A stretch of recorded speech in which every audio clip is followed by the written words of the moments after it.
My son gets really excited when that envelope comes. To Ericka Worobec of Cecil, Pennsylvania, mail-in voting is more than just her civic duty. It's also a family ritual with her 10-year-old son. There's no stickers involved, but we still get to vote. 2 months after a primary election in April, she learned her ballot was not counted because she had inadvertently marked her ballot with an incomplete date. I was pretty surprised by that. My disappointment was more in the fact that if I had known, I would have shown up to the poll and cast a provisional ballot. Right. But there was no notification of that. Hers was among 259 mail-in ballots in her county that were not recorded because of a ballot error. I was frustrated with the system. I felt it was un-American in the process.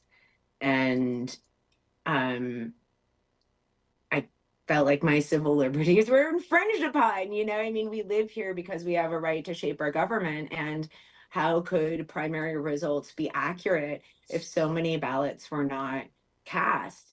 In July, Worobec, who prefers to vote by mail because she suffers from an autoimmune disease, joined a growing number of voters who are going to court to ensure they have access to the polls and their ballot is counted in the November 5th presidential election.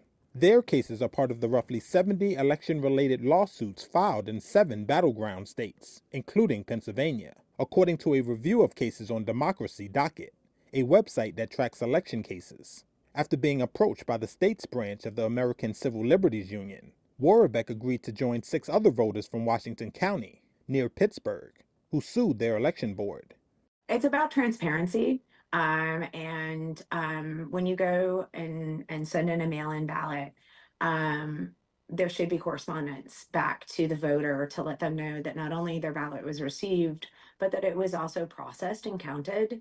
And if there are errors that would prevent that ballot from being counted, that you are receiving, correspondence that indicates that you had an error on your ballot and gives you opportunity to cast a provisional ballot. In August, a judge ruled that officials must document if a mail-in or absentee ballot has an error, so voters can mount a challenge or cast a provisional ballot at their polling place. The county election board did not respond to a request for comment.